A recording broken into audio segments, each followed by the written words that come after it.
حضرت امام زمانہ علیہ السلام کی خصوصیت یہ ہوگی کہ وہ انسان کی اندرونی حالت کو ان کے چہروں سے پڑھ لیں گے۔ یہاں پہ بہت غور کیجئے گا۔ سرکار کی خصوصیت یہ ہے کہ وہ لوگوں کے دلوں کو ان کے چہروں سے پہچان لیں گے اور اپنی تلوار کی نوک کے ساتھ نیک کرداروں کو بد کرداروں سے جدا کر دیں گے۔ فساد کرنے والوں کو اسی کے ساتھ شناخت کر کے کیفر کردار تک پہنچائیں گے۔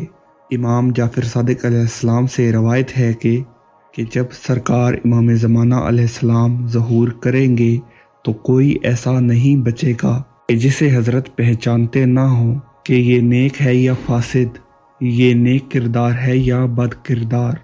نیز فرماتے ہیں کہ جب قائم قیام کریں گے تو ہمارے دشمنوں کو ان کے چہروں سے پہچان لیں گے اور اس وقت ان کے سر و پیر کو پکڑ لیں گے اور اپنے ساتھیوں کے ساتھ انہیں قتل کریں گے۔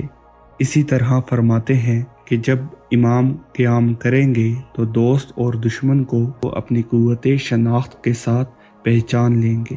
امام زمانہ علیہ السلام کی خصوصیت کے متعلق ایک مختصر سی روایت آپ کے سامنے میں نے بیان کی۔ اس آیت میں قرآن حکیم کی تلاوت میں ایک آیت مجھے یاد آ گئی۔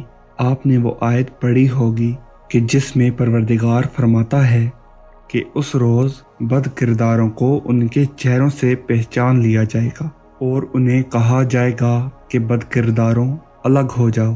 یہ بہت مشہور سورہ کی آیت ہے، یقیناً آپ نے یہ آیت پڑھی ہوگی۔ اب غور کیجئے کہ حکومت مہدی دراصل حکومت خدا ہے۔